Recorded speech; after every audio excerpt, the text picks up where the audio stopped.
Assalamualaikum. Jumpa lagi kita. Kali ini kita akan belajar tentang kedatangan bangsa-bangsa barat ke Indonesia.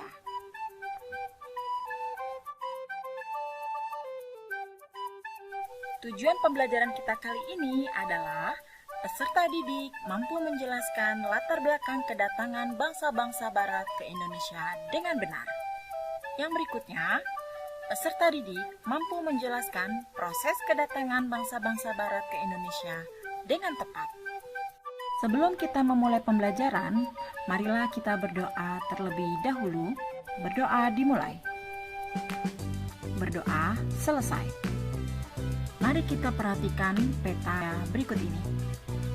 Indonesia, negara yang sangat kecil ya, di antara negara-negara di dunia. Namun, penduduk Indonesia cukup lumayan padat. Sekarang kita perhatikan peta berikutnya.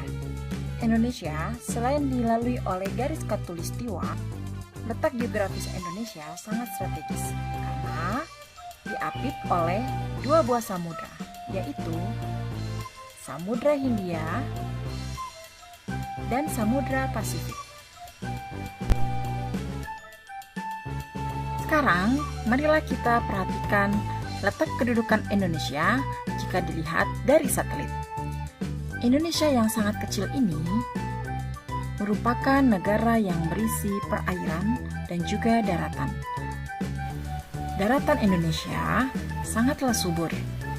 Ini ditandai dengan warna hijau di seluruh wilayah Indonesia. Indonesia banyak terdapat hutan dan juga tanaman-tanaman yang sangat produktif. Oleh karena itu, Indonesia dijadikan sebagai paru-paru dunia.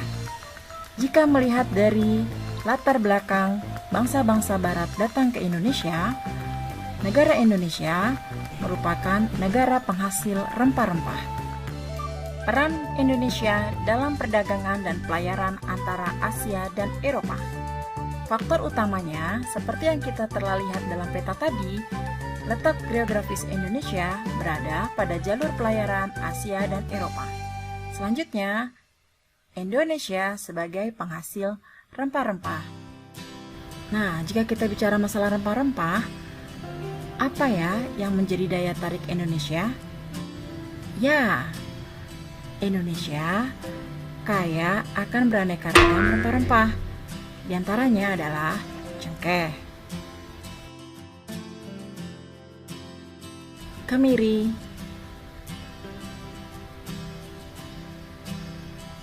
lada, dan juga pala. Nah, sekarang marilah kita perhatikan apa sih yang menyebabkan negara-negara barat tersebut menjelajah ke dunia timur. Yang pertama adalah jatuhnya ibu kota timur yang bernama Konstantinopel ke Turki Utsmani pada tahun 1453. Kemudian, kota tersebut ditutup untuk bangsa Eropa. Oleh karena ditutup untuk bangsa Eropa, maka bangsa Eropa kelangkaan rempah-rempah. Sehingga bangsa Eropa tersebut memiliki ide untuk menjelajah ke dunia timur. Nah, salah satu yang disinggahi oleh mereka adalah negara Indonesia. Selain itu, mereka memiliki misi lain loh, yang semboyannya dikenal dengan 3G atau Gold, Glory, dan Gospel. Gold atau emas identik dengan kekayaan. Semboyan ini menggambarkan bahwa tujuan bangsa barat ke Indonesia adalah untuk mencari kekayaan. Itulah mengapa membuat mereka melakukan ekspedisi dan penjelajahan. Selanjutnya adalah glory. Glory memiliki makna kejayaan bangsa. Kejayaan sebagai suatu bangsa ditunjukkan dengan kemampuannya menaklukkan wilayah lain dan luas daerah jajahannya. Yang terakhir adalah gospel.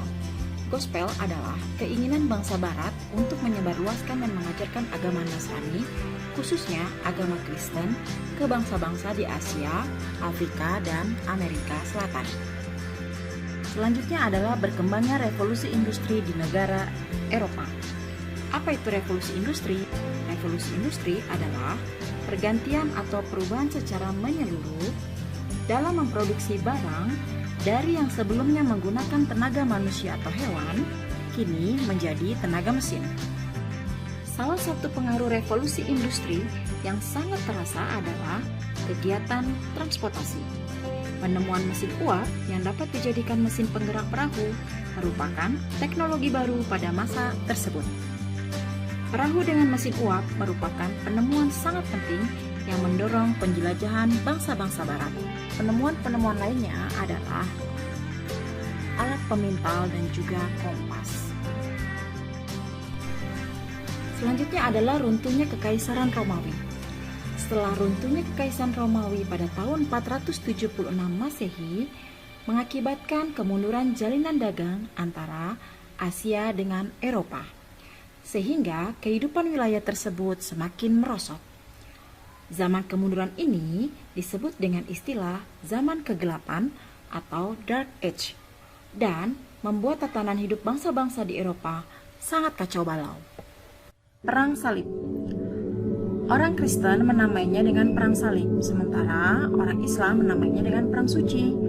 Perang ini mengakibatkan terputusnya hubungan perdagangan antara Eropa dengan Asia Barat dan memicu persaingan antar bangsa di Eropa untuk mencari dunia baru. Adapun faktor penyebab Perang Salib. Yang pertama adalah para penziarah Kristen dilarang mengunjungi Yerusalem. Keinginan merebut Spanyol yang telah dikuasai oleh dinasti Umayyah selama 7 abad. Yang berikutnya adalah usaha untuk mempersatukan kembali gereja Roma dengan gereja Romawi Timur seperti di Konstantinopel, Yerusalem, dan Alexandria yang dipelopori oleh Paus Urbanus.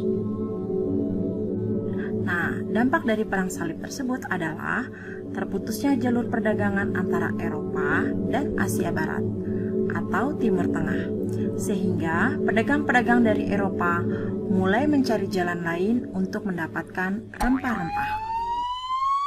Penjelajahan samudra.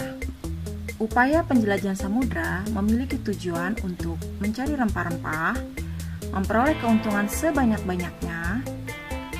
Dengan adanya jiwa petualang, menggugah semangat mereka untuk berpetualang mengarungi samudra, semangat balas dendam untuk reconquista atau menaklukkan orang-orang yang beragama Islam, jatuhnya kota Konstantinopel, pusat jalur perdagangan bangsa Eropa yang kemudian dikuasai oleh Turki Utsmani. Tertariknya dengan kisah perjalanan Marco Polo pada tahun 1254 hingga 1324, di mana Marco Polo adalah seorang pedagang dari Venesia, Italia, ke Cina yang dituangkan dalam buku Book of a Pharaoh's Experience atau Imago Mundi yang mengisahkan tentang keajaiban dunia. Keinginan yang tinggi untuk mengetahui lebih jauh rahasia bumi, keadaan geografi, dan bangsa-bangsa yang tinggal di belahan bumi lain. Terlebih kala itu telah ditemukannya teori heliosentris oleh Copernicus bahwa pusat peredaran tata surya adalah matahari. Planet-planet berputar mengelilingi matahari dan bumi berputar mengelilingi porosnya. Bentuk bumi tidak rata tetapi bulat. Yang terakhir adalah ambisi pencapaian dari 3G, Gold, Glory, dan Gospel. Selanjutnya adalah kemajuan iptek, ilmu pengetahuan dan teknologi. Dengan kemajuan iptek, mereka dapat mengembangkan teknik pembuatan kapal untuk mengarungi samudra dan menemukan mesin untuk persenjataan, kompas untuk penunjuk arah. Demikianlah pertemuan kita pada kali ini. Sampai jumpa pada pertemuan selanjutnya. Selamat belajar, semangat, sukses selalu. Assalamualaikum warahmatullahi wabarakatuh.